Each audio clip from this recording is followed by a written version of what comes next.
The turbulence began as a minor annoyance, a gentle rhythmic shudder that was easy to ignore. Ayla Morin kept her focus on the laptop screen, the glow of a half-finished design proposal, a small island of normalcy in the sterile cabin of the Ashbourne Industries private jet. She could feel his presence across the aisle without looking. Sebastian Ashbourne, her boss, was a man who occupied space with the chilling efficiency of a glacier. He wasn't loud or ostentatious.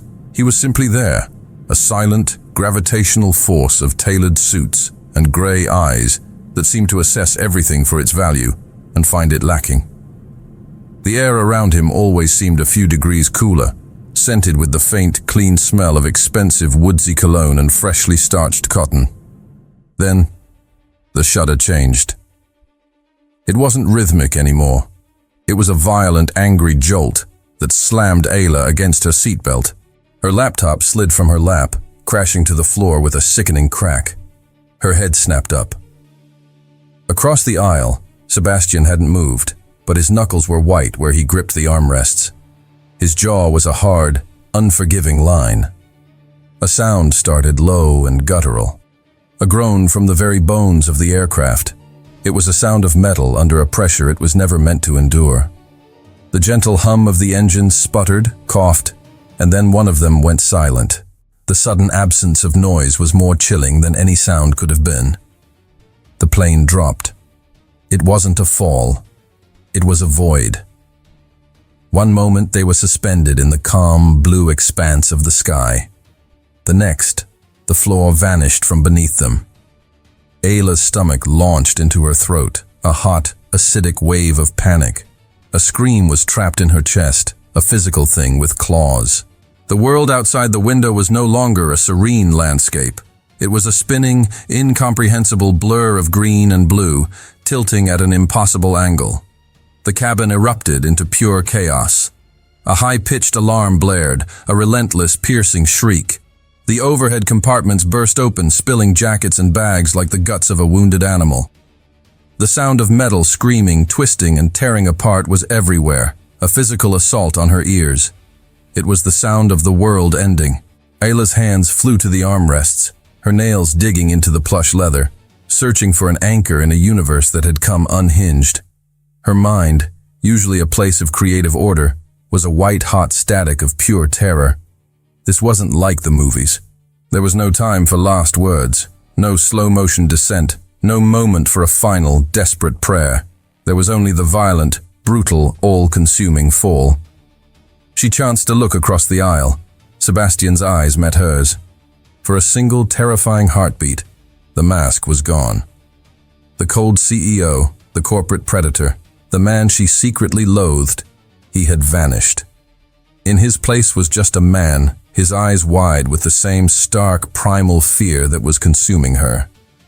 It was a moment of raw, harrowing connection, a shared acknowledgement of the abyss that was about to swallow them whole. And then the world exploded in a concussion of force and sound. The impact was a physical blow that slammed the air from her lungs and rattled her teeth in her skull. There was a final, deafening roar of metal being shredded, and then, mercifully, everything went black. Silence. The silence was the first thing she registered. A profound, ringing quiet that was more disorienting than the noise had been. Ayla's head throbbed with a deep, percussive ache. She blinked, her vision swimming in and out of focus. A thick, coppery taste filled her mouth. Slowly, the scene resolved itself. Twisted metal, shattered glass. A thick tree branch impossibly had speared through the fuselage just inches from where her head had been. The sharp, acrid smell of jet fuel mingled with the damp, loamy scent of wet earth and crushed pine needles. She was alive. The realization didn't bring relief. It brought a fresh, suffocating wave of panic. Her lungs burned as she gasped for air, each breath a ragged, painful effort. Her hands trembled uncontrollably as she fumbled with the buckle of her seatbelt. It clicked open, and the simple sound was a gunshot in the dead quiet. She needed to get out. Now. She stumbled from her seat, her ribs screaming in protest. The floor was tilted at a grotesque angle, littered with the ghosts of their journey. A scattered deck of playing cards, an overturned champagne flute, a single leather shoe. She pushed her way through a gaping hole where a window used to be, her legs catching on torn wires and jagged metal. When she was finally free of the wreckage, her knees gave out, and she collapsed onto the damp, mossy ground. The forest was dense, a towering, indifferent cathedral of green. It was alive, breathing around her, and utterly, terrifyingly unknown. That's when she heard it. A low groan. Human. Ayla's head snapped toward the sound, her heart hammering against her ribs. A few yards away, slumped against the base of an ancient oak tree, was Sebastian Ashbourne, her boss. The man whose cold indifference had been the bane of her professional life for 2 years. He was bleeding. The impeccable navy suit he always wore, the one that served as his corporate armor, was torn at the shoulder. A deep gash on his forehead wept a steady stream of blood that traced a path down his temple and dripped from his jaw onto the dark soil. But it wasn't the blood that shocked her. It was his expression. For the first time since she had joined Ashbourne Industries, Ayla saw him stripped of his power. The formidable fortress had crumbled. He wasn't issuing orders. He wasn't scowling with that familiar, icy disapproval. He was just breathing, raggedly, fighting to anchor himself back in the world. His eyes found hers, and a current of raw recognition passed between them. It wasn't relief. It wasn't gratitude. It was the stark, shared knowledge of what they had just survived. "Are you hurt?" His voice was a rough rasp, but it was focused. There was no panic in it, only a tightly controlled urgency. Ayla blinked, the sound of his voice pulling her back from the edge. I don't think so." Her own voice was a thin, reedy thing, a stranger's voice. Sebastian tried to push himself up, his body betraying him as he swayed. On pure instinct, Ayla scrambled to her feet and rushed to his side, her hands grabbing his arm to steady him. A rush shot through her before she could even understand why. She had never touched him before. Not a handshake, not a brush in the hallway. The fabric of his suit was rough under her fingers, his arm beneath it hard as stone. "Thank you," he murmured, his voice softer than she had ever heard it. They stood there for a moment, suspended in the eerie quiet of the forest, the sounds of birds and the whisper of wind through the canopy slowly returning. Sebastian's gaze swept the area, his mind already working. Ayla could see it in his eyes, the shift from victim to strategist. "We need to check for other survivors," he said, his voice regaining a fraction of its natural authority. But it was different. It wasn't an order. It was a statement of fact, almost a request for her to agree. Ayla nodded, her mind still reeling. Together they moved through the wreckage, calling out names that were answered only by the echoing silence. There was no one, just the two of them. As the crushing reality descended, Ayla felt the ground tilt beneath her feet again. They were alone, stranded in a wilderness with no communication, no sign of rescue, and the only other soul for miles was the man she was sure she could never stand. Sebastian turned to her, wiping a smear of blood from his brow with the back of his torn sleeve. His gaze met hers, and for the first time, Ayla saw something that frightened her more than the fall. It was pure, unyielding determination.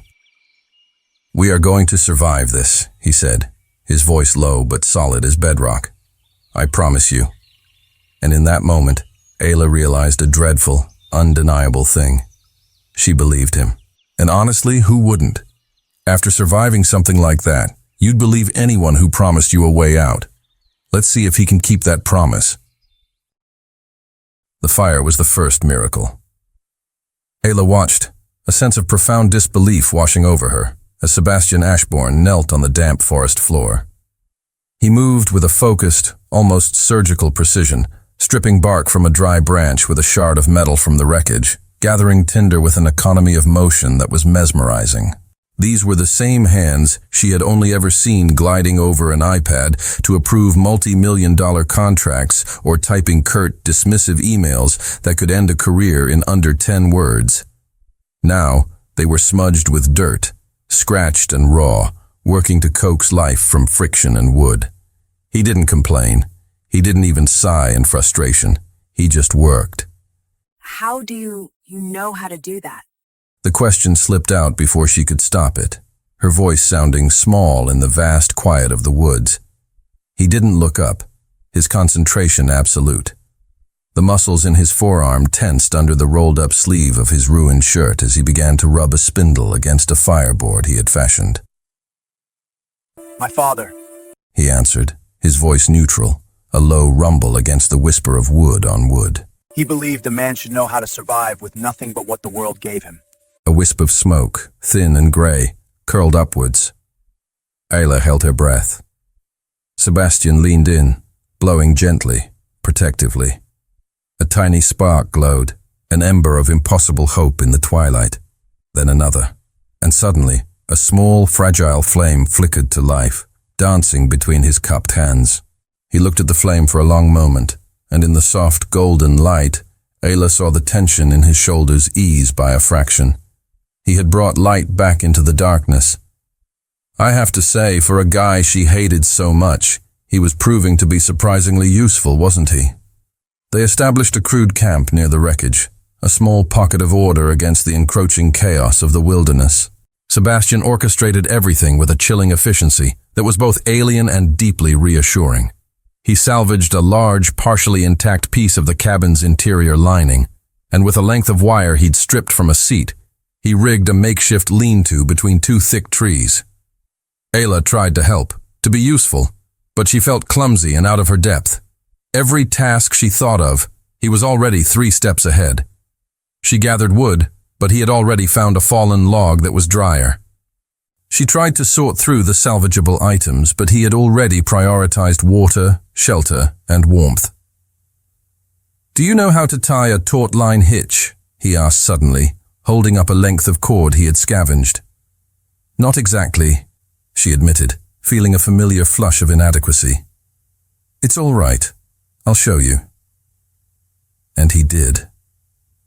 He stood behind her, his voice low and patient as he guided her hands through the loops and pulls. He was so close she could feel the heat radiating from his body, a stark contrast to the cooling air. The scent of wood smoke now clung to him, mingling with that faint, expensive cologne that was somehow still there. His fingers brushed against hers as he adjusted the knot, and a jolt, sharp and unexpected, shot up her arm. She pulled her hand back as if burned. "Why are you being like this?" The words tumbled out, raw and unfiltered. He paused, his hands stilling on the rope. He turned his head slightly, his profile sharp against the deepening shadows. "Like what?" "So different." Sebastian let go of the rope and turned to face her fully. For a long moment, he just looked at her, his gray eyes unreadable in the flickering firelight. Then, he let out a slow breath and sat on a log near the fire. "In the office, I am what the board expects me to be," he said, his gaze fixed on the dancing flames.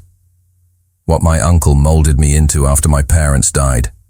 He paused, the name of his uncle hanging in the air like a chill. "Here, there's no room for that. There are no board members, no stock prices. There is only this." He gestured vaguely at the dark, looming trees around them.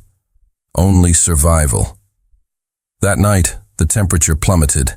A cold, damp chill seeped from the ground, relentless and invasive.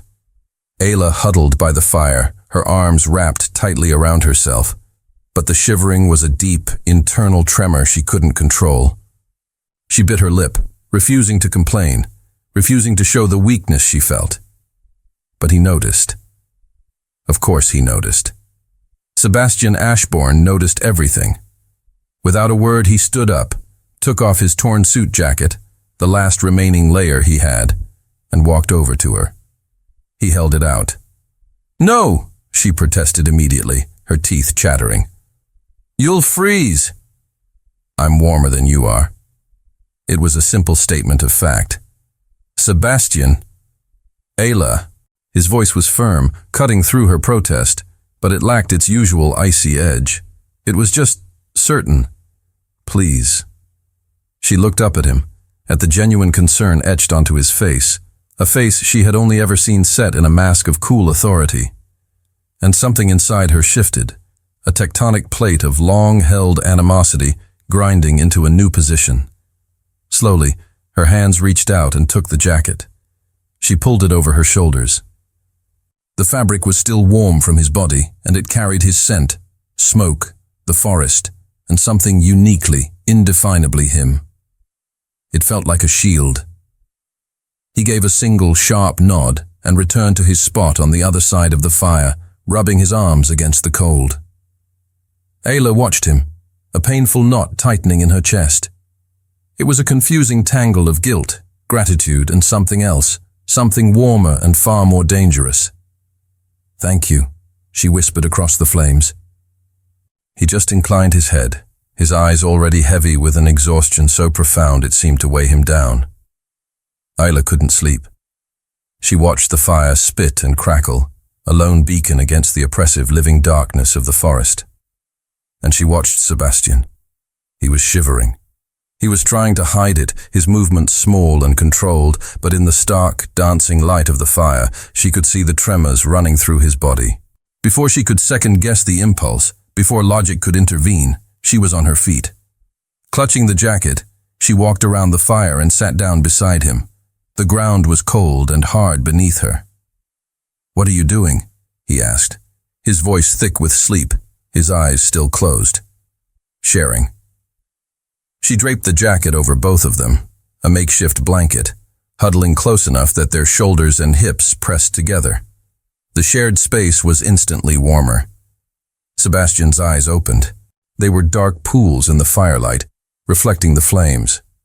He looked at her, then at the jacket covering them, then back at her.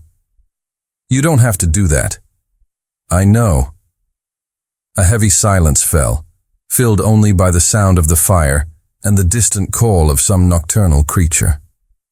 Then, so slowly she almost didn't feel it, he leaned into her, a subtle shift of weight, an acceptance, a surrender.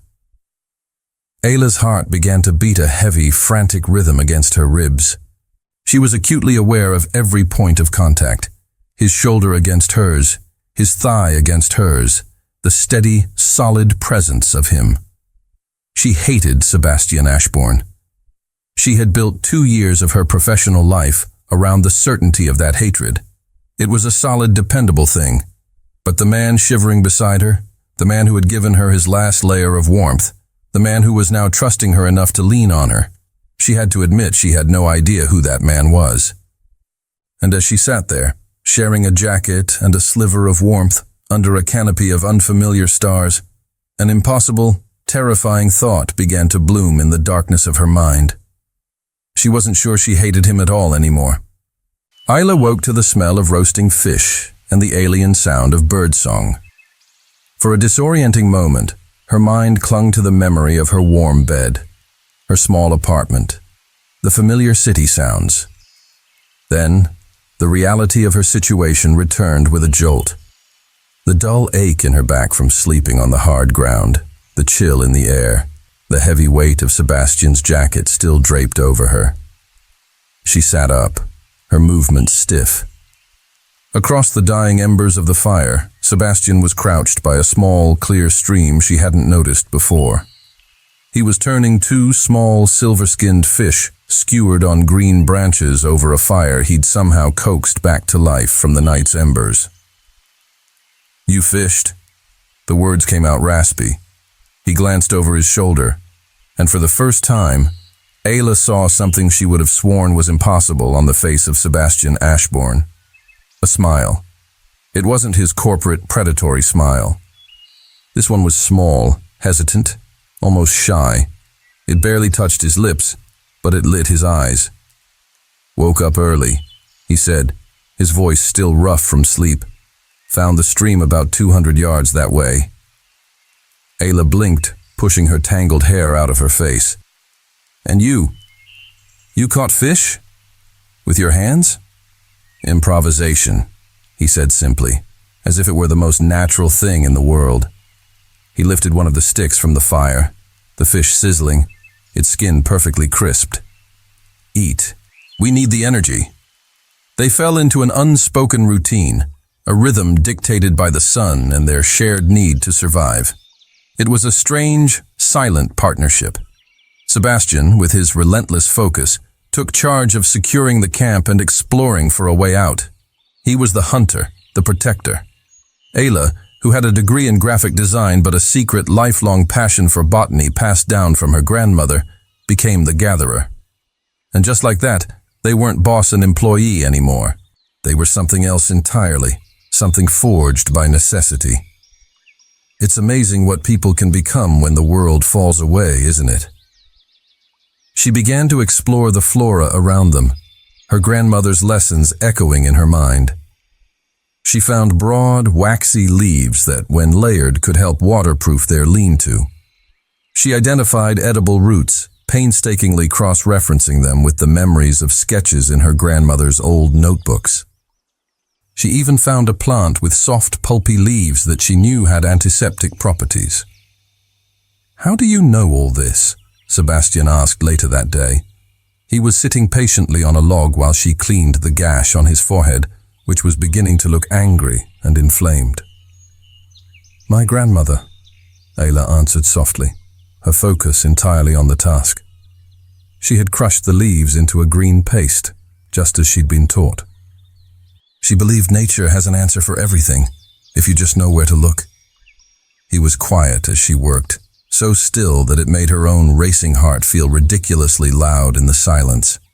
She was so close, closer than she had been even when he'd taught her the knot.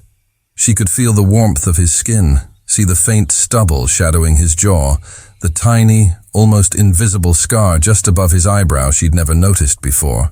She saw the vulnerability in the way his eyes tracked her movements. Her fingers were gentle as she applied the poultice to his skin. When she finished, her hand lingered for a fraction of a second too long, her thumb brushing against his temple. His breath hitched. Their eyes met. The air between them, already thin at this altitude, suddenly felt thick, charged with a new and unpredictable current. Ayla pulled her hand back quickly, her heart hammering against her ribs, and took a step away. Later that afternoon, while gathering a fresh supply of firewood deeper in the woods, Sebastian stopped dead. He held up a hand, his body instantly alert. "Listen." Ayla froze, her own senses straining. "What is it?" The silence. She focused, and then she understood. The constant chatter of birds had ceased. The rustle of small animals in the undergrowth was gone. The entire forest had gone unnervingly still. It wasn't a peaceful quiet. It was an unnatural one, like the world was holding its breath. "Sebastian," she whispered. A strange shiver ran down her back, as if her body knew before her mind did. "Stay behind me." He didn't have to say it twice. Ayla moved, her back pressing against his as he scanned the dense trees around them. And then they saw it. Imprinted in a patch of soft mud near the stream were paw prints. They were huge, larger than her own hand, with deep, menacing claw marks pressed into the earth. "What kind of animal leaves a track that big?" Ayla's voice was a choked whisper. Sebastian knelt, his fingers hovering over the edge of the print, his expression grim. Something large, feline. He didn't need to finish the sentence. They both knew what roamed the deep woods in this part of the world. Cougar. Panther. They returned to the camp in a tense, hurried silence. Sebastian didn't speak, but his actions were loud. He built the fire up, creating a larger, more formidable circle of light. He took the sharpest piece of metal he had salvaged from the wreckage and began methodically honing its edge against a flat stone, crafting a crude but deadly-looking spear. "We'll take watches tonight," he said, his voice calm, but with an underlying firmness that left no room for argument. "I'll take the first shift. When I wake you, you take over." Ayla nodded, her mouth too dry to speak. But as night fell, wrapping the forest in a suffocating blanket of darkness, sleep was impossible. Every snap of a twig, every rustle of leaves in the wind sent a jolt of adrenaline through her. Her imagination painted terrifying shapes in the shadows just beyond the fire's reach. And then she heard it. It was distant but unmistakable, a low, guttural growl that seemed to vibrate through the very ground beneath them. It was a sound of pure, predatory power. Ayla's eyes shot open. She sat bolt upright, her gaze darting to Sebastian. He was already on his feet, the makeshift spear held tight in his hand, his body a tense silhouette against the flames. His eyes were locked on the impenetrable darkness beyond their camp. "Don't move," he whispered, his voice a low command that barely disturbed the air. Ayla held her breath, her body paralyzed with fear. And then, for a split second, she saw them. Two yellow eyes, glowing like embers in the pitch black, reflecting the firelight. They were watching, calculating. The Black Panther. Sebastian shifted his body, a single deliberate movement that placed him squarely between Ayla and the unseen threat. He became a wall of flesh and bone against the coming darkness. "If I tell you to run," he said, his voice low and lethal, his eyes never leaving the spot where the eyes had been. "You run. Do you understand?" "I'm not leaving you, Ayla." He turned his head just enough for her to see his profile, carved from stone and shadow. "Promise me." Tears of terror burned at the back of her eyes, but before she could answer, the panther took a single, deliberate step out of the darkness, its sleek, powerful body emerging into the firelight. And Sebastian moved to meet it. Sebastian didn't charge with the spear. He attacked with fire. In one swift, fluid motion, he lunged toward the fire pit, grabbed a thick, burning branch, and hurled it into the darkness just in front of the panther. The log landed with a shower of sparks and a loud hiss, casting a wild, dancing light. The massive cat recoiled, a deep, furious snarl ripping from its chest, its yellow eyes blazing with indignation. "Get back!" Sebastian's voice was a raw, primal roar that tore through the forest, a sound so full of command and fury it seemed to shake the very trees. Ayla stared, frozen, as the man she knew as a cold, calculating CEO transformed into something elemental, something wild, a protector. He didn't hesitate. He grabbed another burning branch, then another, flinging them in a strategic arc, creating a flickering, temporary wall of fire between their small camp and the creature. The panther paced back and forth, its sleek, black body a ripple of muscle and menace. It was trapped between its predatory instinct and its primal fear of the flames. It let out one last frustrated roar, a sound that vibrated deep in Ayla's bones. And then, with a flick of its tail, it melted back into the shadows. It was gone. But Ayla knew, with a chilling certainty, it wasn't far. It was out there, waiting. The rest of the night was a waking nightmare. Sebastian did not sit. He did not rest. He stood sentinel at the edge of the firelight, the metal spear held tight in his grip, his eyes constantly scanning the oppressive darkness. He methodically fed the fire, keeping the flames high and bright, a solitary guardian against the terrors of the night. Ayla tried to stay awake with him, her own fear a sharp, bitter taste in her mouth. But the adrenaline crash, combined with days of physical and emotional exhaustion, was a tide she couldn't fight. Her head drooped. Her eyelids grew heavy, and eventually, she slumped against a log and fell into a fitful, dream-haunted sleep filled with images of yellow eyes and glistening teeth. She woke to the soft gray light of dawn filtering through the canopy. The first thing she saw was Sebastian. He was still there, still standing, still awake. He was leaning against a tree now, the spear resting at his side, but his posture was rigid, his gaze still fixed on the surrounding woods. You didn't sleep?" Ayla scrambled to her feet, a pang of guilt and awe tightening her chest. "Couldn't risk it," he said, his voice rough and strained. "Sebastian, you have to rest. I'm fine." But the slight tremor in his hands, and the dark, bruised look under his eyes told a different story. He pushed himself off the tree, and his exhaustion was plain to see. He swayed, catching himself with a hand against the rough bark. Ayla closed the distance between them, her hand instinctively going to his arm to steady him. "You're not fine. You need to sleep. I'll keep watch." "Ayla, you don't know. I know how to feed a fire, and I know how to scream." She met his gaze, her own expression firm, leaving no room for argument. "Let me take care of you, just for a few hours." He looked at her for a long, searching moment, his defenses warring with his body's desperate need for rest. Finally, with a slow, reluctant exhale, he gave a single, sharp nod. "A few hours. Only." He lay down near the fire, and Ayla expected him to be asleep before his head hit the bundled leaves she'd arranged as a pillow. But he wasn't. He lay there, his body still tense, his eyes half closed, his breathing shallow and uneven. "I can't," he admitted, his voice a low rasp of frustration. "I can't switch it off." Without thinking, without allowing herself to hesitate, Ayla sat down on the ground beside him. And then she did something that surprised them both. She reached out and took his hand. Sebastian went utterly still.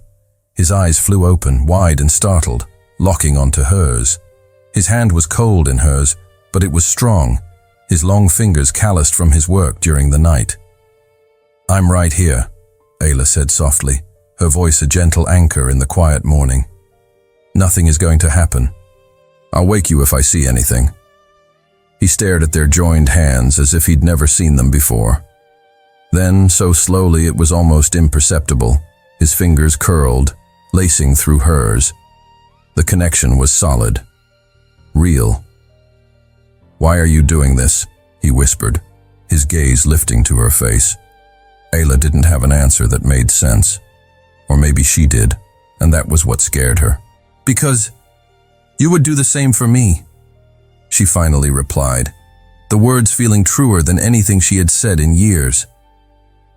A flicker of something, gratitude, surprise, relief, softened the hard lines of his face. And for the first time since the plane had fallen from the sky, he let his guard down completely. His eyes drifted shut, and with his hand held securely in hers, he finally slept.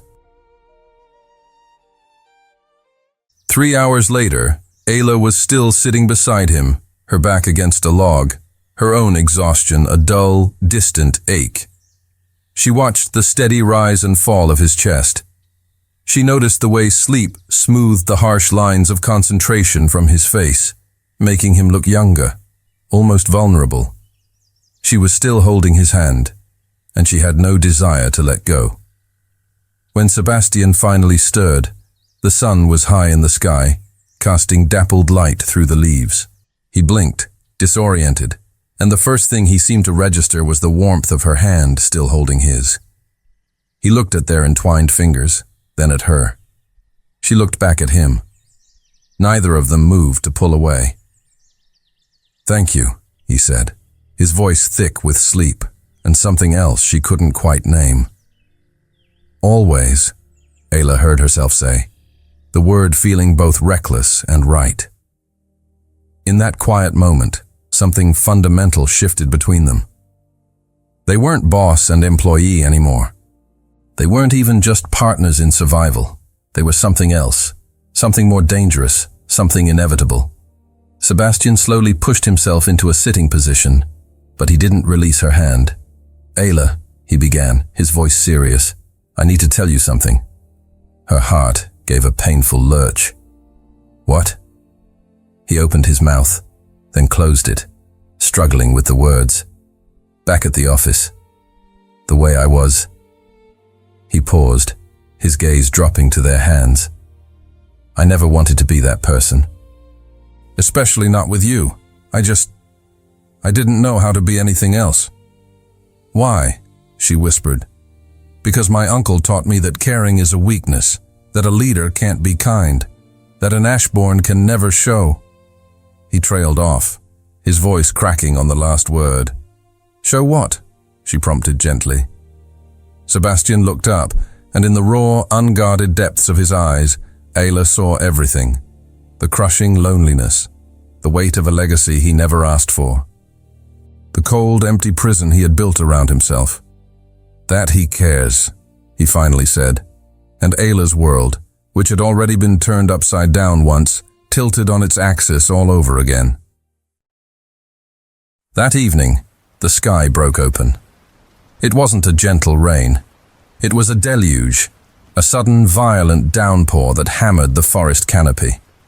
The makeshift lean-to Sebastian had built shuddered under the assault, and within minutes, cold water began to drip, then stream through the gaps. The fire hissed and sputtered, fighting a losing battle against the onslaught before finally dying with a defeated sigh, plunging their small camp into a deeper, more profound darkness. They were soaked in seconds. A brutal, bone-deep cold set in, far worse than the night before. "We have to stay warm," Sebastian said, his voice tight, cutting through the roar of the rain. "Hypothermia is a real threat." He didn't wait for her to agree. He pulled her into the driest corner of the shelter, turning his back to the worst of the wind and wrapping his arms around her, pulling her tight against his chest. Ayla didn't resist. Her body was shaking uncontrollably, her teeth chattering so hard her jaw ached. His body, though also cold and wet, was a solid, living furnace against the storm. They huddled together, two survivors clinging to each other for warmth, the distinction between them dissolving in the shared, desperate need to endure. And in the roaring darkness, cocooned together against the storm, Sebastian began to talk. "My parents died when I was 15, he said, his voice a low, steady anchor against the chaos of the wind and rain. "Car accident. My uncle took me in. He took over the company too."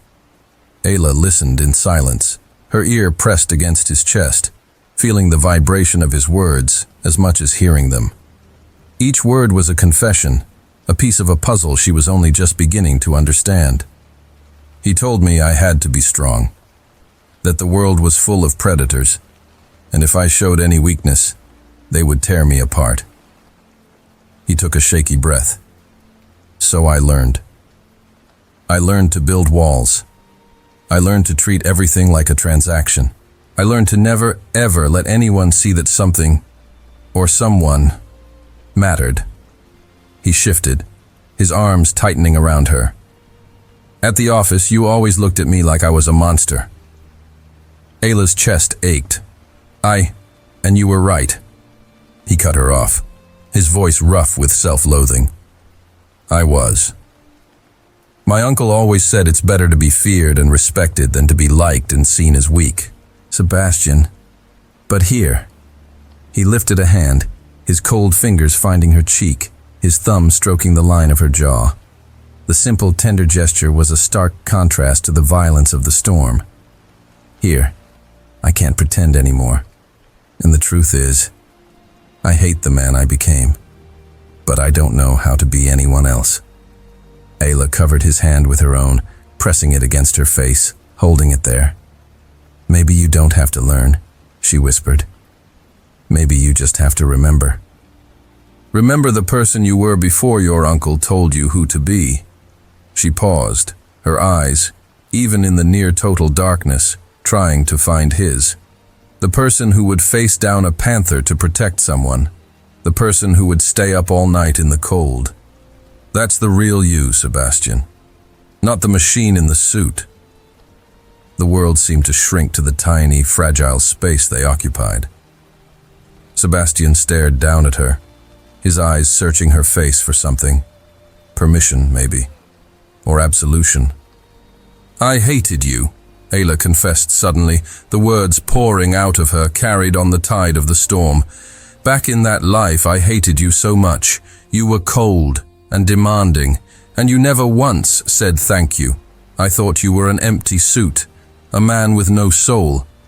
She took a ragged breath. "But you're not. You're here, keeping me alive, teaching me, protecting me. And I don't know what to feel anymore. Because everything I thought I knew about you was wrong. Sebastian closed his eyes, a pained expression crossing his face as if her words were physical blows. Ayla, let me finish. She brought her other hand up, framing his face, forcing him to look at her. You are not the man I thought you were, and that terrifies me. Because now I see you. And you are, she struggled for the word. You're extraordinary. His breath hitched. I'm not. You are. Ayla, you don't understand. When we get back, if we get back, I have to be that man again. My uncle, the board, the company, they all expect, then don't go back, she said, her voice fierce. Not to that. Be this person. The real Sebastian, not the one the world demands. He looked at her as if she had just offered him the sun and the moon. And maybe she had. What if I don't know who the real Sebastian is anymore? He whispered, his vulnerability a raw, open wound. Ayla managed a small, gentle smile.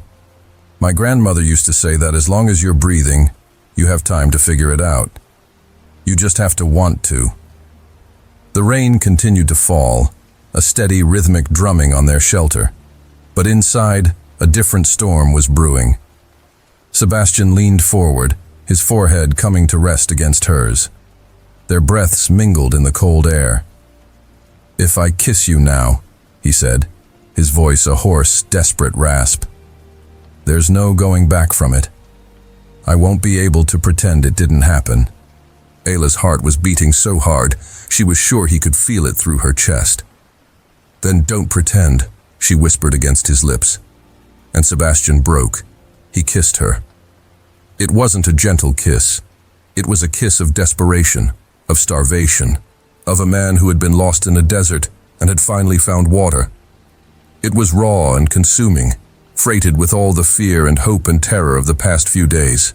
Ayla melted against him, her hands tangling in his wet hair, pulling him closer, meeting his desperation with her own. The kiss tasted of rain and survival, and everything they hadn't been able to say. When they finally pulled apart, breathless, he didn't let her go. He held her tight against his chest, as if she were the only solid thing in a world that had fallen apart. I don't want to be that man anymore, he murmured into her hair, his voice a solemn vow made to the storm. For the first time in my life, I want to choose. And that night, as the rain washed the world clean, two strangers became something more. Something that neither the forest nor the world that waited for them could ever undo. When the rain finally stopped the next morning, leaving the forest washed clean and glistening, a new resolve had settled between them. The kiss had changed everything. The air was no longer thick with unspoken tension, but with the quiet, humming energy of a shared, undeniable truth. Sebastian was the first to break the silence. We can't stay here, he said, his eyes scanning the dense woods. We're too exposed, and we're running out of time. He looked toward the highest peak in the distance, a jagged silhouette against the pale morning sky.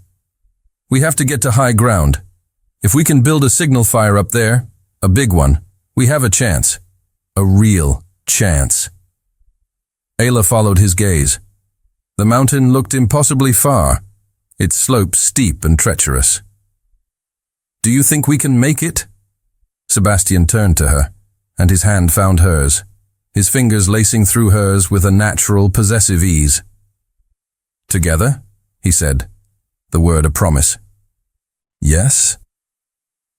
That single word, together, sent a wave of warmth through her chest, chasing away the last of the morning chill. They spent the day preparing. The work was different now. It was a coordinated dance, no longer just him leading and her following.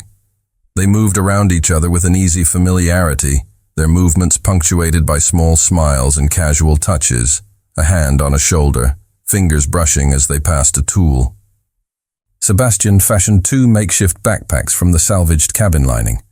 They packed what little they had, a plastic bottle now filled with rainwater, the last of the edible roots Ayla had found, the crude spear, and the fire-starting kit. You're different, Ayla commented as she helped him adjust the strap on his pack. He paused, his gaze steady on her. You are too. She tilted her head. How? In the office, he said, his voice soft. You always seem to be holding your breath. You walked with your shoulders hunched, like you were trying to take up as little space as possible. His eyes softened, a gentle light warming their gray depths. Out here, you shine. Ayla felt a blush creep up her neck. Maybe that's because out here, I'm not just the invisible designer. I'm necessary. You were always necessary, Sebastian said, his voice low and serious. I was just too blind to see it. The first part of the journey was deceptively easy. The forest floor was relatively clear, and the incline was gentle. But as they began to ascend, the woods grew darker, the trees thicker, their ancient branches tangling together to form a dense canopy that blocked out the sun. The sounds of the forest changed, becoming more muted, more watchful. And then Ayla saw it. Sebastian. Her voice was a strangled whisper. He was instantly at her side, his body tense. What is it? With a trembling hand, she pointed to the ground. Half buried in the damp earth and moss was a bone. It was yellowed with age, cracked and weathered, but it was unmistakably human. A femur. Sebastian's blood ran cold. That can't be. But before he could finish the thought, his foot came down on something that didn't belong. Not a rock, not a root. There was a sharp, metallic click, and the world flipped upside down. Ayla screamed as Sebastian was violently yanked into the air, a thick rope snare tightening around his ankle. He was left dangling, suspended 3 meters from the ground, swinging like a pendulum. Sebastian! She shrieked, scrambling toward him. No! He yelled back, his voice strained with pain and a new, terrifying urgency. Ayla! Get out of here! Run! What? I'm not leaving you! And then she heard it. Drums. A steady rhythmic beat, distant at first, but growing closer with every frantic beat of her own heart. Sebastian's face, already pale, lost all color. Ayla, listen to me. You have to hide. Now. Not without you. Please. His voice broke, a sound of pure desperation. If they find you too, we have no chance. Hide. And don't come out until you're sure it's safe. I'll get out of this, I swear. I'll come back for you, she sobbed, her mind reeling. I promise. Ayla! But she was already gone, scrambling behind a massive, gnarled tree, her body pressed flat against the rough bark. Her heart was pounding, almost trying to break free from her chest, a frantic counterpoint to the approaching drums. A cold sweat broke out across her skin. Her survival instincts, honed over the past week, were screaming at her. Danger, primal, human danger. The drumming grew louder, more insistent, and then they appeared, emerging from the trees like spirits of the forest. Figures adorned with crude paint and animal skins. Faces obscured by carved wooden masks that seemed to stare with hollow, lifeless eyes. They carried spears tipped with sharpened stone. A tribe. An uncontacted tribe. They surrounded the spot where Sebastian hung, their voices a low, guttural chant in a language Ayla had never heard. One of them poked the snare with the butt of his spear, making Sebastian swing. They laughed, a chilling, joyless sound. Then, with coordinated, practiced movements, one of them sliced through the rope with a stone knife. Sebastian fell to the forest floor with a sickening thud. Before he could even gasp for air, they were on him, binding his hands and feet with rough, fibrous cords. Ayla clamped a hand over her own mouth, stifling a scream. The tribesmen hoisted Sebastian onto their shoulders and began to march back the way they came, their drumming and chanting resuming. As they disappeared into the dense green, the last thing Ayla saw was Sebastian's face. He turned his head, his eyes desperately searching the trees until they found her hiding spot. His look wasn't one of fear. It was a silent, desperate command. Survive. Ayla didn't know how long she remained pressed against the tree, frozen. It could have been minutes or an hour. The world had shrunk to the sound of her own ragged breathing and the frantic, wild drumming of her heart against her ribs. He was gone. Taken. The forest, which had been a neutral, indifferent wilderness, now felt actively hostile, filled with a danger she couldn't fight. Panic, cold and sharp, seized her. Her lungs burned, and no matter how deeply she gasped, it felt like she was breathing water. An anxiety attack. Her body was flooded with adrenaline, her instincts screaming at her to run, to hide, to disappear. But then, another image pushed through the terror. Sebastian, standing between her and the panther, his body a shield. Sebastian, awake all night, a solitary guardian. Sebastian, kissing her in the rain as if he were trying to memorize the feel of being alive. A fierce, protective rage, hotter than any fear, ignited in her soul. I'm coming for you. The thought was a vow. She pushed herself away from the tree, her limbs trembling but obedient. She had to do something, and she had to do it now. Following the trail the tribe had left was terrifyingly easy. They had made no effort to hide their passage. Broken branches, deep impressions in the mud, the occasional discarded piece of fibrous cord, they moved through their forest with the confidence of apex predators. Every snap of a twig made Ayla flinch, her heart leaping into her throat. But she forced herself forward, one step at a time, her mind a mantra of Sebastian's face, his voice, his touch. She would save him, or she would die trying. The trail led her to the edge of a large, unnatural clearing.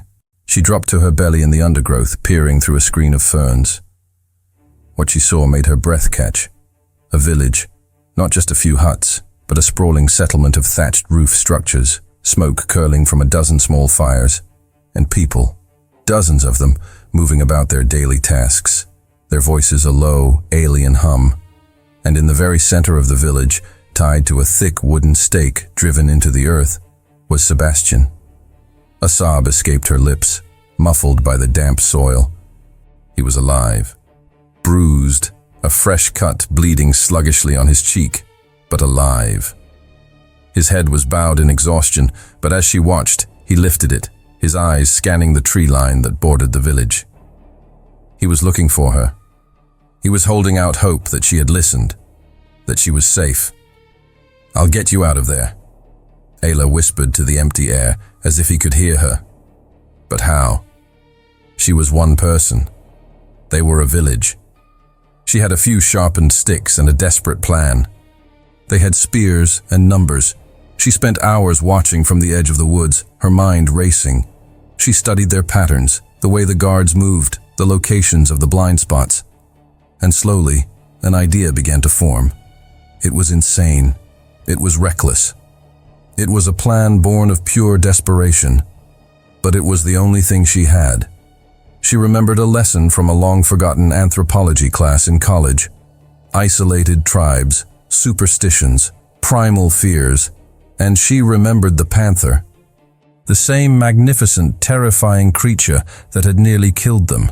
The same beast that had haunted their nights. Her professor had spoken of certain indigenous cultures that viewed black panthers not as animals, but as powerful, vengeful spirits. Ghosts of slain enemies returned to haunt the living. Ayla had no way of knowing if this tribe shared that belief, but it was her only card to play. She had to lure the panther. She had to bring the spirit of the forest to the village gates. Finding the panther was easier than she expected. Or perhaps the panther found her. She had circled back toward the stream, her heart pounding with a terrifying mix of purpose and dread. She was gathering a handful of small, hard river stones when she felt it. That sudden, oppressive weight in the air. That prickling on the back of her neck that screamed you are being watched. She turned, slowly, and there it was. Not 10 yards away, perched silently on a low-hanging branch, was the black panther. It watched her with an unnerving intelligence, its yellow eyes glowing, its tail twitching almost imperceptibly. Every muscle in Ayla's body screamed at her to run, to climb, to do anything but stand there, exposed and helpless. Instead, she did something that defied all logic and reason. She took one of the stones from her pocket, and she threw it. It wasn't a hard throw, not meant to injure. It was meant to insult. The stone bounced harmlessly off the branch a few inches from the panther's paw. The great cat let out a low, rumbling growl, a sound that vibrated through the soles of Ayla's feet. Its ears flattened against its skull. "That's it," Ayla whispered, her voice trembling as she began to back away slowly, deliberately in the direction of the village. "Come on, come with me." She threw another stone, this one landing closer. The panther dropped from the branch, landing on the forest floor with a silent, graceful thud. It took a step toward her, its lips curling back to reveal a flash of white, deadly teeth. And Ayla ran. She ran faster than she had ever run in her life, her lungs burning, her feet flying over roots and rocks. The sound of the panther's heavy paws pounding the earth behind her was a thunderous, terrifying drumbeat. Closer. Closer. She could feel its hot breath on her heels, could almost feel the phantom touch of its claws on her back. Then she saw it through the trees, the flickering orange light of the village fires.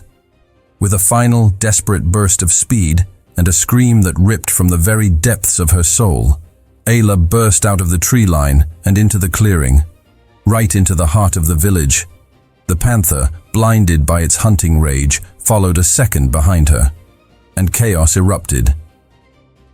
The village exploded into pure, primal panic. The tribespeople didn't see an animal. They saw a nightmare made flesh. A demon of shadow and claw, a vengeful spirit of the forest unleashed in their midst. Screams tore through the air, figures scattered in every direction, tripping over cooking pots and each other in their desperate flight. The panther, momentarily confused by the sudden eruption of noise and movement, spun in a circle, its snarling roar echoing the terror of the villagers. In the chaos, Ayla was invisible. Just another shadow moving through the bedlam. It was perfect. Keeping low to the ground, she darted between the huts, her eyes locked on her single objective. Sebastian. He had seen her. His eyes were wide with a mixture of disbelief and sheer terror. "What have you done?" he breathed as she skidded to a halt at the stake, her fingers already clawing at the thick fibrous ropes that bound him. "Saving you," she panted, her nails scraping uselessly against the tight knots. "Now hold still." "You're insane! That thing will kill you!" "It's a little busy at the moment," she grunted, abandoning her nails and trying to work her fingers under the coarse rope. The knots were complex, pulled brutally tight. Ayla's hands shook, her fingers slick with sweat and grime, making the task nearly impossible. "Come on, come on, come on," she muttered, a frantic prayer under her breath. The panther let out another earth-shaking roar, this one closer. "Ayla, leave me," Sebastian urged, his voice strained. "Save yourself."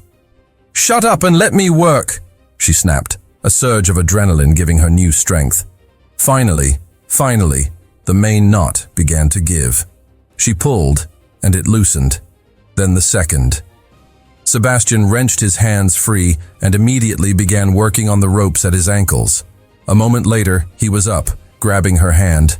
"Run!" And they ran. The dark forest swallowed them whole, a protective embrace of shadow and leaves. Branches whipped at their faces, and unseen roots threatened to send them sprawling, but they didn't slow. They ran, fueled by fear and a desperate shared will to live. The sounds of the panicked village and the enraged panther growing fainter and fainter behind them. They ran until their lungs burned like they were filled with fire. They ran until their legs were numb, leaden weights they had to force forward. They ran until the sounds of the village were nothing more than a distant, fading echo. When they finally collapsed, it was in a small, hidden hollow miles away. They fell to the ground, gasping for air, their bodies trembling with exhaustion and the aftermath of adrenaline. "You," Sebastian started, still struggling to breathe. "You lured a black panther to save me?" Ayla let out a sound that was half laugh, half sob. It seemed like a good idea at the time. He stared at her, his chest heaving. And then, without warning, he surged forward, pulling her into an embrace so fierce it squeezed the remaining air from her lungs. He buried his face in her hair, his arms a steel cage around her. "You are absolutely insane," he murmured against her scalp. "I learned from the best," she managed to gasp into his shoulder. He pulled back just enough to look at her, his hands framing her face, his thumbs stroking her dirt-smudged cheeks. "You could have been killed. So could you." "Exactly. Why would you risk—" Ayla silenced him by pressing her palms against his cheeks. "Because you would have done the same for me," she said, her voice low and steady. "Because we're partners in this, and partners don't leave each other behind." Sebastian's eyes glistened with something that looked devastatingly like tears. "Partners," he repeated, the word full of a new, profound weight. They made camp far from the village, a cold camp with no fire. It was too risky. There was only the darkness, the quiet hum of the forest, and each other. Ayla sat with her back against the rough bark of a tree, Sebastian beside her, their shoulders and hips pressed together for warmth and comfort. "I thought I'd lost you," she confessed into the darkness, the words barely a whisper. Sebastian's hand found hers, his fingers lacing through hers, a silent, solid reassurance. The silence stretched, comfortable and deep, and then, so quietly she almost thought she'd imagined it. He spoke. "I love you, Ayla." The world stopped. The forest, the darkness, the fear. It all vanished. Ayla turned her head so fast she felt a crick in her neck. "What?" He met her gaze, his face a landscape of raw vulnerability in the faint starlight. "I love you. I think I have since the moment you woke up after the crash, and I saw you were alive, the moment I knew I wasn't alone." He gave a small, self-deprecating smile, which is ironic, because the truth is I've always felt alone. "Sebastian, you don't have to say it back," he said quickly, his voice thick with emotion. I needed you to know, because if we don't make it out of this." Ayla kissed him. She poured every ounce of fear, relief, and soaring, terrifying love she felt into it. It was a kiss that sealed every unspoken promise, every shared glance, every moment of sacrifice. When they finally broke apart, she was smiling through tears. "I love you too," she whispered. "Now please try not to get captured by a homicidal tribe ever again." He laughed, a real, genuine sound of relief that echoed in the quiet hollow. "I'll do my best." And that night, in the heart of a dangerous, unknown wilderness, miles from civilization, with a hostile tribe somewhere behind them, and no guarantee of rescue, they were completely, utterly happy, for a moment. Just one moment, but it was enough. The sound woke Ayla from a deep, dreamless sleep. It was alien, mechanical, a rhythmic chopping noise that cut through the natural symphony of the forest like a blade. Whump, whump, whump, whump. Her eyes flew open. A helicopter. "Sebastian, wake up!" she hissed, shaking him violently. "Wake up!" He shot up, instantly awake, his body coiled with the reflexive tension of survival. "What? What is it?" Ayla didn't answer. She just pointed at the sky. And there it was, a dark shape against the low-hanging morning clouds, cutting a path through the sky. Rescue. They scrambled to their feet, stumbling into a small clearing, waving their arms frantically, their voices raw as they screamed. "Here! We're down here!" The helicopter flew past, disappearing behind the dense canopy. Ayla's heart plummeted, a cold, heavy stone in her chest. "No. Please. No." But then, it returned. It was circling, lower this time, the sound of its rotors echoing through the valley. They were searching. "They can't see us," Sebastian said, his mind already working. "We need something visible, something that stands out." Ayla's eyes darted around the clearing and landed on the tattered remains of their makeshift backpacks. The lining was a faded, but still distinct shade of emergency red. The packs. Working together, they tore the fabric into the largest strips they could manage, spreading them out on the damp ground of the clearing, anchoring the corners with heavy stones. They created a crude, desperate X on the forest floor. And then they waited, their heads tilted back, their hearts pounding in unison with the beat of the rotors. The helicopter made another pass, then another. Ayla held her breath, her hand gripping Sebastian's so tightly her knuckles were white. And then it began to descend. The moment her feet touched the metal floor of the helicopter cabin, Ayla felt a wave of dizziness so profound she almost collapsed. A rescuer in a flight suit helped her to a seat, and Sebastian slid in beside her, his hand never leaving hers. It was over. 2 weeks. 14 days lost in a green hell that had nearly consumed them. And now, it was over. A paramedic began checking them over, his voice a calm, professional drone as he asked about injuries, dehydration, and shock. But Ayla barely heard him. Her entire focus was on Sebastian, on the feel of his hand in hers, on the unbelievable reality of the vibrating floor beneath her feet. What happens now? The thought was a terrifying whisper in the back of her mind. The forest had been their world, a brutal but simple reality. They had been partners, equals, lovers. But what were they back in the real world? As if sensing her thoughts, Sebastian squeezed her hand. "Nothing changes," he whispered, his voice low and for her ears only. But they both knew that wasn't true. Everything was about to change. The landing at the hospital was a descent from one kind of chaos into another. The moment the helicopter doors slid open, they were assaulted by a barrage of flashing lights and shouting voices, cameras, reporters, microphones shoved in their faces. Mr. Ashbourne, over here. How did you survive? Is it true there were other victims on the flight?" Sebastian, his face a grim mask, tried to push through the throng, his arm a protective shield around Ayla. But a reporter from a notorious gossip website, known for her tenacity, broke through the security line. "Mr. Ashbourne," she called out, her voice sharp and piercing. "Sources say you were stranded with a junior employee.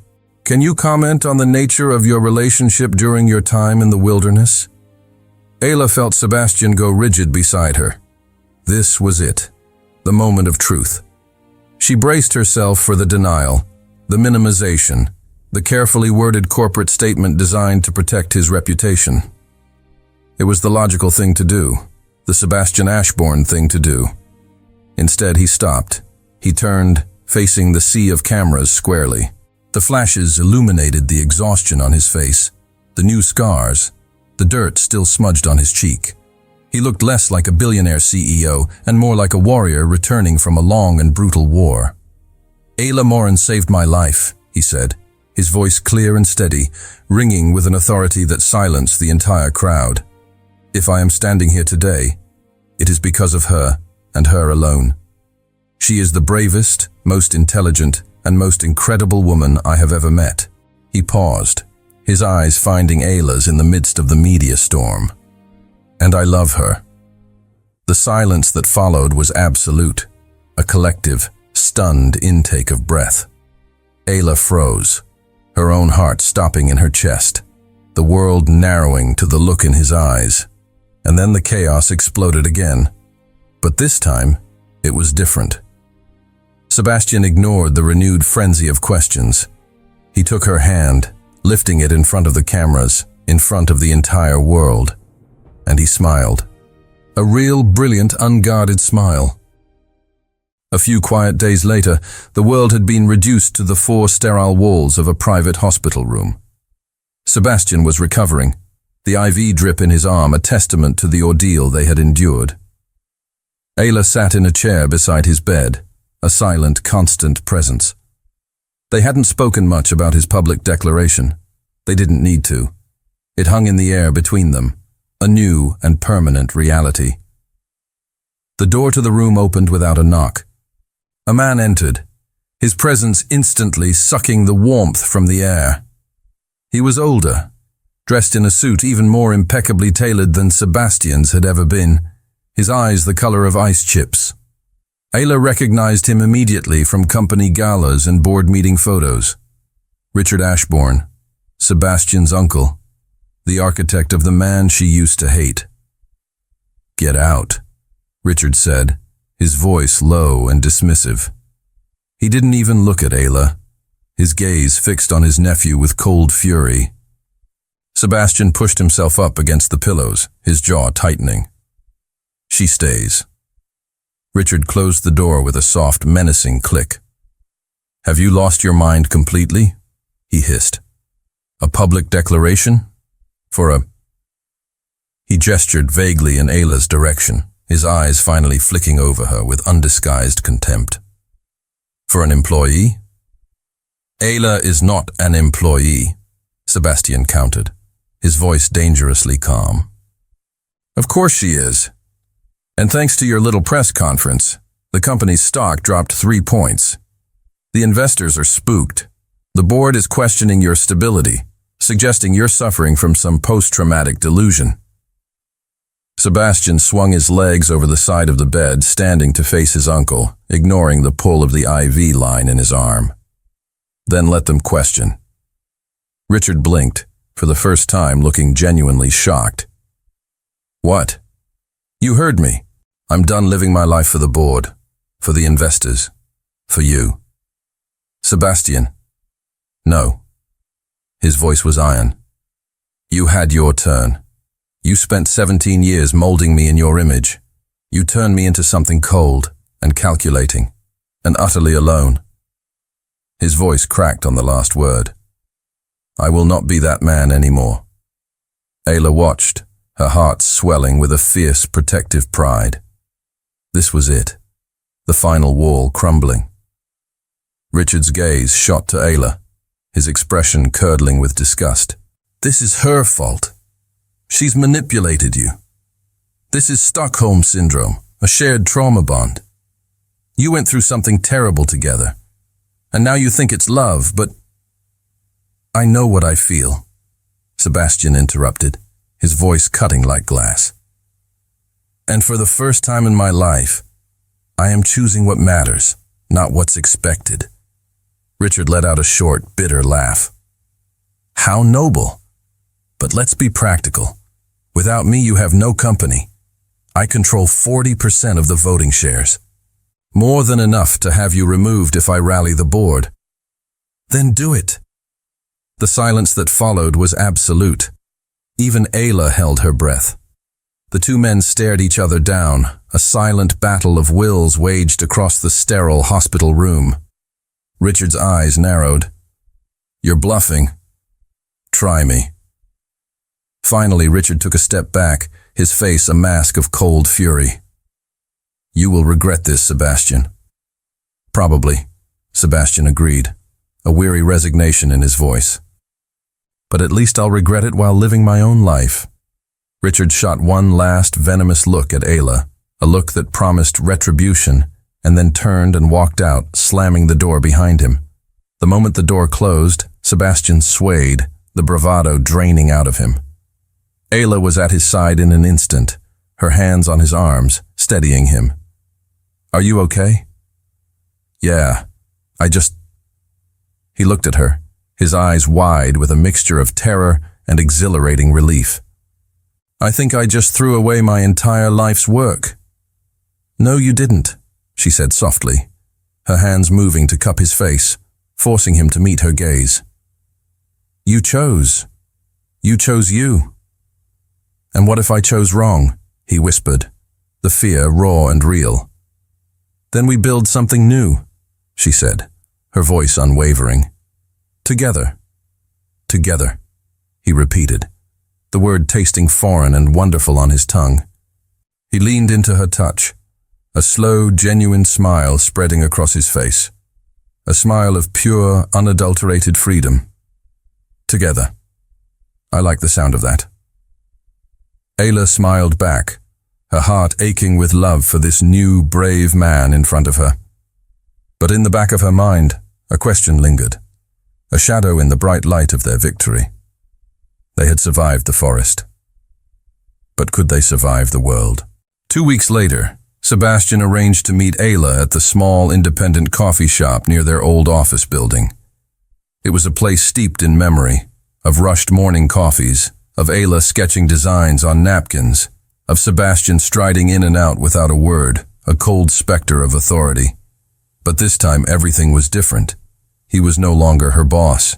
She was no longer his employee. They were something else. A question mark. Ayla arrived 5 minutes early, her stomach a knot of nervous energy. He was already there, sitting at a small table by the window, 2 steaming cups of coffee waiting. When he saw her, his entire face lit up with a smile so genuine and unguarded it took her breath away. And in that instant, Ayla knew. They were going to be okay. "I have a proposition for you," Sebastian said after the initial greetings, his voice lacking its old corporate edge. It was warmer, more relaxed. Ayla took a tentative sip of her coffee, the familiar bitterness a grounding sensation. "Okay. I'm starting a new company," he said, his eyes clear and direct. "Something smaller, something that's mine. No uncle, no board, no weight of the Ashbourne name." He paused, leaning forward slightly, his intensity focused entirely on her. "And I want you to be my partner." Ayla nearly choked on her coffee. "What?" "You heard me. A 50-50 split. Equal say, equal profit. Real partners." Sebastian, I don't know the first thing about running a business," she stammered, her mind reeling. "But you know about design. You know how to create things that are beautiful and innovative.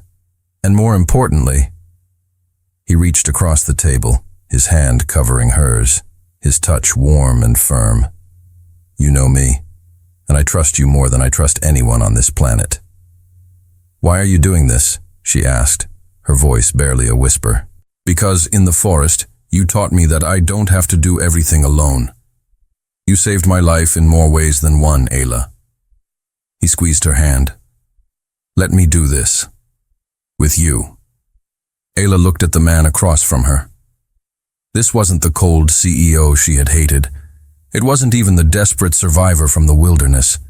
This was just Sebastian, hopeful, real, vulnerable, the man she loved. "I have one condition," she said finally, a slow smile spreading across her face. His eyes lit up. "Anything. We do it our way. No cutting corners, no ruthless deals. We build something we can be proud of, something that matters." Sebastian's smile widened, reaching his eyes.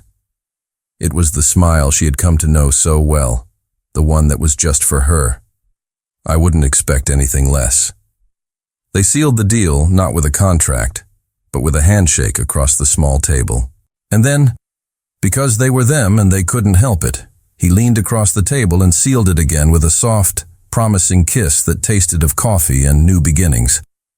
In the months that followed, Aura Designs was born. Their office was a tiny rented space with second-hand furniture and a coffee machine that sputtered more than it brewed. It was a world away from the polished marble and glass of Ashbourne Industries, but it was theirs. They worked side by side, long hours filled with the easy rhythm of a true partnership. They argued passionately over font choices and color palettes. They celebrated small victories with cheap pizza and beer. They fell into a routine that blended their professional and personal lives seamlessly, ending most days tangled together on her small apartment sofa, exhausted but happy. Slowly, Ayla realized something profound. She hadn't just survived the forest. She had been reborn in it. The quiet, invisible designer was gone.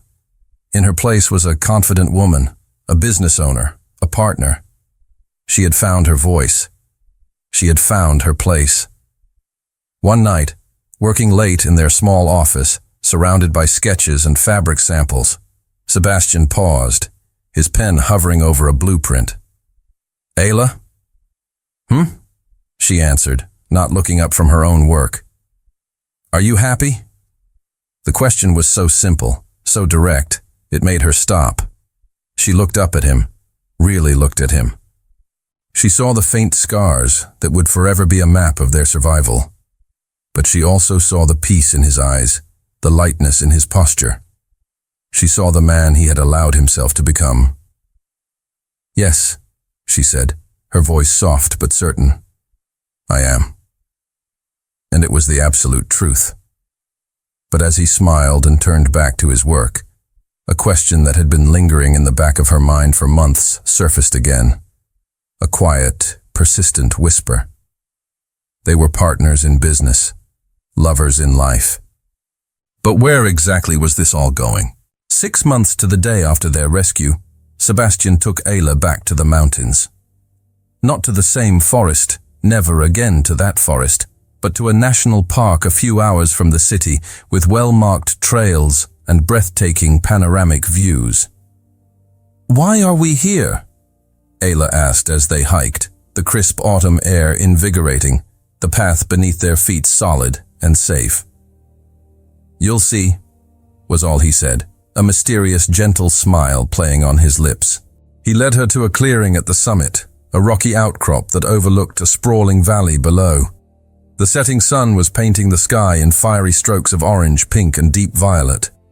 It was so beautiful it made her chest ache. Sebastian stopped and turned to face her. And in that moment, Ayla saw it. He was nervous. His hands were fidgeting slightly, and there was a vulnerable, hopeful tension in his eyes that made her own heart skip a beat. When the plane went down, he began, his voice low and serious, his gaze fixed on her. The only thought in my head was that I had wasted my entire life. Ayla held her breath, her hand instinctively finding his. I had the money, the success, the power, he continued, his thumb stroking the back of her hand. But I had nothing that truly mattered, no one who really knew me. He took both of her hands in his. And then there was you. Suddenly, I wasn't alone anymore. You saw me, the real me, the broken parts and all, and you didn't run away. You stayed. You fought for me. You saved me. He let go of one of her hands, and the world seemed to slow down. He dropped to one knee on the rocky ground. Ayla's heart stopped. I don't know what the future holds for us, Ayla, he said, his voice thick with emotion. I don't know if the company will be a massive success or a spectacular failure. I don't know what challenges the world is going to throw at us. He pulled a small, simple velvet box from his pocket. But I know one thing with absolute certainty. I don't want to face any of it without you. He opened the box. Inside, nestled on the dark velvet, was a ring. It wasn't a large, ostentatious diamond like the ones she'd seen on the wives of his former colleagues. It was a simple, elegant band with a single, perfect, clear stone that caught the last rays of the setting sun and splintered them into 1,000 tiny rainbows. Ayla Morin, he said, his voice breaking, his heart in his eyes. Will you marry me? She couldn't speak. Tears were streaming down her face, blurring the beautiful man kneeling before her. So she did the only thing she could. She dropped to her knees in front of him, threw her arms around his neck and kissed him with all the love in her soul. Is that a yes? He asked when they finally pulled apart, laughing through his own tears. Yes, she whispered, her voice choked with happiness. Yes. 1,000 times yes. He slid the ring onto her finger. It was a perfect fit. And in that moment, on top of a mountain with the world stretching out beneath them, everything finally, beautifully made sense. Their company grew. It never became a corporate giant like Ashbourne Industries, but it became something better. It was solid, respected, and honest. It was theirs. They married a year later in a small, intimate ceremony in a sun-dappled garden, surrounded only by the people who truly mattered. Ayla's grandmother, her face glowing with pride. A few close friends who had watched their journey unfold. There was no press, no board members, no pretense. Later, At the reception, as the sun began to set, casting a golden glow over the small gathering, Sebastian pulled her away for a quiet moment. They stood by a small, bubbling fountain, the sound of the water, a peaceful counterpoint to the distant laughter. "I have something for you," he said, a mischievous glint in his eye. He reached into the pocket of his tuxedo and pulled out a small, folded piece of paper. It was a cocktail napkin. "Our final contract," he said, handing it to her. She unfolded it. On it, written in his sharp, decisive handwriting, was a single sentence. The final clause, Party A, Sebastian, and Party B, Ayla, hereby agree to love, honor, and survive whatever comes next, together, for the rest of their lives. Below it were 2 lines, already signed with his name. Ayla laughed, a sound of pure, unadulterated joy that echoed in the twilight. "This is the best contract you've ever written," she said. He produced a pen from his pocket. "Shall we make it official?" Leaning against the cool marble of the fountain, she signed her name beside his. He took the napkin from her, folded it carefully, and placed it back in his pocket, close to his heart. "Binding for a lifetime," he said, his voice full of a love so deep it was bottomless. He pulled her into his arms and kissed her, a slow, sweet kiss that held all the promises of their future. Their story had started with a fall from the sky, a brutal game of survival against impossible odds. But it had ended here, with a promise written on a napkin, a testament to the beautiful, undeniable fact that sometimes you have to lose everything to find the one thing that truly matters.